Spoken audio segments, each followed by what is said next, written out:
സത്യമായി ശുദ്ധ സ്നേഹമായി ദിവ്യജ്ഞാനമായി വാഴും ദൈവമേ, നിത്യവും നിൻ കൃപാകടാക്ഷങ്ങൾ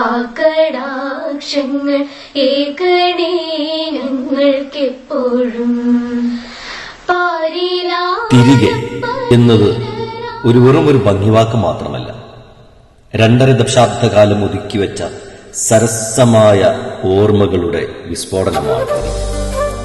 കാലവും കോലവും എത്ര തന്നെ മാറിയാലും നഷ്ടബാല്യത്തിന്റെ കണക്കെടുപ്പിൽ മായാതെയും മറയാതെയും കാത്തുവച്ചിട്ടുള്ള സ്കൂൾ ഓർമ്മകൾ എത്രയോ നന്മയും നൈർമല്യവുമുള്ളതാണ്. വെറുതെ ആ ഓർമ്മകളൊന്ന് താലോലിച്ചു നോക്കൂ. പുലരിയിൽ മഞ്ഞുകണമേറ്റ് നിൽക്കുന്ന പുൽക്കൊടിയിൽ സൂര്യരശ്മികൾ വൈഡൂര്യം തീർക്കുന്ന പോലെ നമ്മുടെ മനവും വൈഡൂര്യമാകും. കൂട്ടുകൂടി കലവില കൂട്ടി പച്ചവിരിച്ച പാടവരമ്പിലൂടെ പുസ്തകസഞ്ചിയും കയ്യിലേന്തി പോകുന്ന ആ മൊഞ്ചത്തിയും മൊഞ്ചനുമായി നമ്മൾ മാറും. അന്നത്തെ ആ വില്ലത്തരങ്ങളും കുസൃതികളും നമ്മുടെ മനസ്സിലൂടെ കടന്നുപോകും. കൂടെ നിങ്ങളൊന്ന് ചെറുതായി മന്ദഹസിക്കും. ആ ബാല്യത്തിലേക്കും കൗമാരത്തിലേക്കും തിരിച്ചൊന്നു പോകാൻ നമ്മുടെ മനസ്സ് വെമ്പൽ കൊള്ളും. മാനത്തു കാർമേഘം കരിമ്പടം തീർത്ത വറുതിയുടെ തുലാവർഷ പുലരിയിൽ അലതല്ലി പെയ്യുന്ന വൃശ്ചികപ്പെയ്ത്തിൽ കുടയുടെ തണലില്ലാതെ നനഞ്ഞു കുതിർന്ന് സ്കൂൾ വരാന്തയിൽ നിൽക്കുമ്പോൾ മേലൊട്ടിച്ചേർന്ന ഉടുപ്പുകൾക്കന്ന് ബട്ടൺസുകളുടെ എണ്ണം കുറവായിരുന്നെങ്കിലും മുട്ടുസൂചികൾ ആ കുറവ് നികത്തുമായിരുന്നു. സ്കൂളിൽ നിന്നും ഉച്ചയ്ക്ക് കിട്ടുന്ന ചോറിനൊപ്പം സ്വാദിഷ്ടമായ കറിയൊന്നുമില്ലേലും കൂടെ ലഭിക്കുന്ന വേവിച്ച പയറിന്റെ സ്വാദ് ഇന്നേത് കറിക്കൂട്ടുകൾക്കാണ് ലഭിക്കുക? തൊടിയിൽ നെല്ലിമരത്തിന്റെ താഴെ നെല്ലിക്ക വീഴുന്നതും കാത്തിരുന്നതും ആ നെല്ലിക്കയോടൊപ്പം വെള്ളം കുടിച്ച് മധുരനെല്ലിക്ക എന്ന് പറഞ്ഞത്. രാവിലെ സ്കൂളിലേക്കുള്ള നടത്തത്തിൽ കയ്യിലാക്കിയ വാളൻപുളിയും കണ്ണിമാങ്ങയും എലന്തക്കയും അരിനെല്ലിക്കയുമെല്ലാം പരസ്പരം പങ്കുവെച്ച് കഴിച്ചതും കൂടെ മധുരമുള്ള നിഷ്കളങ്കമായ കുറേയധികം ഓർമ്മകൾ. എന്തെല്ലാം ഓർമ്മകളാണ് മനസ്സിലേക്ക് മർമ്മരം പെയ്യുന്നത്. മറൈവിയുടെ മച്ചിൻ പുറത്ത് ഇനിയുമുണ്ട് മാറാല കിട്ടിയ കുറേ ഓർമ്മകൾ.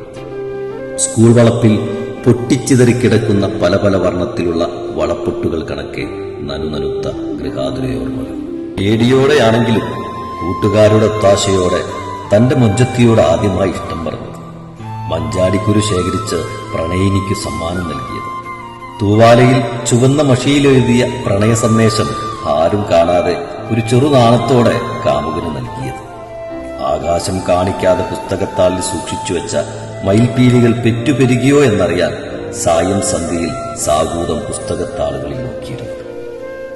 എല്ലാം ഇന്നലെ കഴിഞ്ഞ പോലെ തെളിയുന്നുണ്ട്. ഒരു മഷിത്തണ്ടിനും വായിക്കാൻ പറ്റാത്ത തരത്തിൽ തെളിഞ്ഞു കിടപ്പുണ്ട് ഉള്ളിന്റെ ഉള്ളിൽ.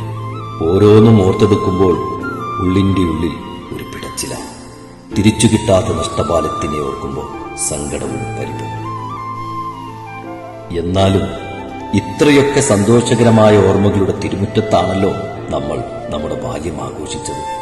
ആ ആഘോഷങ്ങൾക്ക് മാറ്റുകൂട്ടിയത് ആദരണീയരായ അന്നത്തെ വലിയ ഗുരുവരന്മാർക്കൊപ്പമാണ്. അതാണ് നമുക്ക് കിട്ടിയ വലിയ പുണ്യവും. നമ്മുടെ ബാല്യം നടന്ന, നമ്മുടെ കൗമാരം ആഘോഷിച്ച വിദ്യയുടെ അങ്കണത്തിലേക്ക് വീണ്ടും നമുക്കൊരു യാത്ര പോകാം. തിരികെ 2025.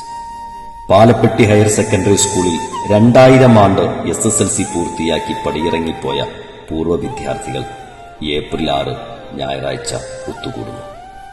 25 വർഷങ്ങൾക്ക് മുമ്പ് വൈമനസ്യത്തോടെ വിട പറഞ്ഞു പോയ ആ വിദ്യാർത്ഥികൾ വീണ്ടും സന്തോഷത്തോടെ ഒന്നിക്കുന്നു.